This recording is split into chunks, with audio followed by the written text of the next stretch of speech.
But Christmas before last, I was at a fair in Sydenham.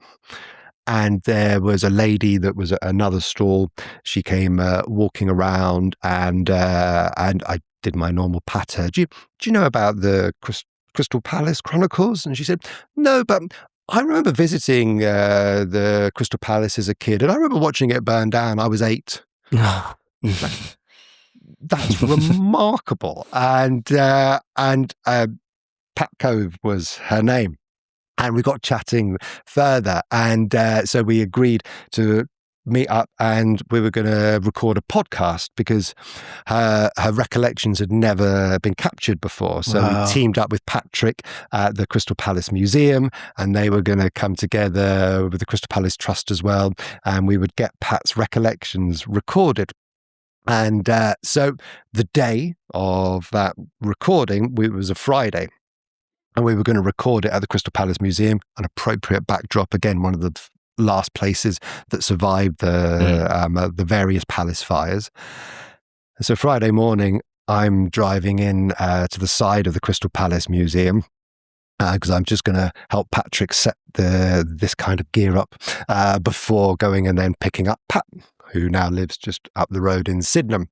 No sooner do I turn in next to the museum, and Patrick comes running out and say, "You've got to reverse. Fire engines are on their way. They're going to need that spot."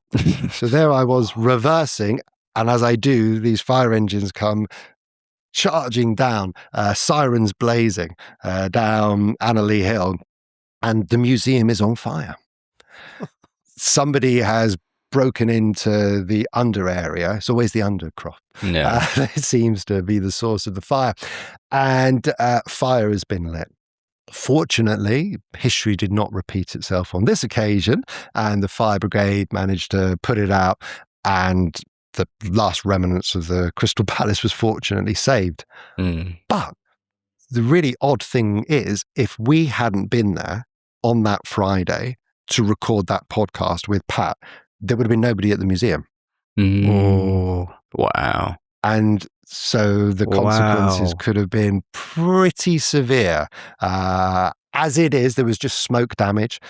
And so that's why the museum has been closed for the past year and a bit, and it's going to be reopening soon, and with a bit of a revamp as well, which is really lovely. But then meeting Pat a little later, because we carried on, we didn't obviously have the interview in the museum, we had it in the Trust's HQ. And we were chatting with Pat about her recollections of the fire. And she kind of chuckled and said, well, the smell was a bit like you lot, because we had been around, we had that fiery smell to us all. But it turned out that Pat not only remembered the fire in 1936, the big one that destroyed the palace. I mean, that blaze must have been such an incredible scale, a building of that size. You know, you could see the blaze if you're out on boats in the English Channel, the glow in the sky.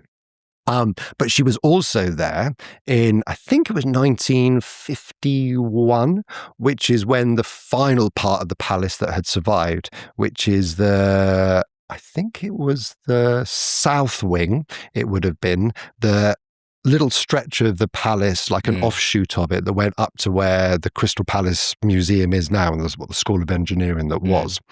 There was a fire then, and that destroyed that final section of it.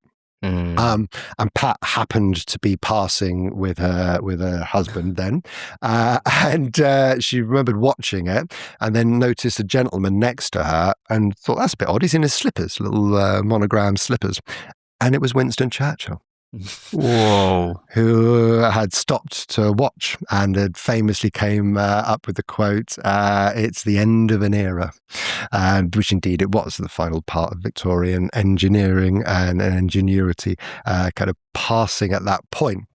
But it was just incredible that Pat had been there for the 1936 fire, the 1950s fire, and now a fire that almost destroyed the final section. Yeah. So I think there's a cold case for Pat, maybe. Yeah. You know, We need to keep her away from She's very karmically tied to fires in some way. She might save the museum, maybe. Yeah. But as I say, had we not have been there, Yeah. then I dread to think what could have potentially happen. And we're sure she wasn't there before you guys. That's what she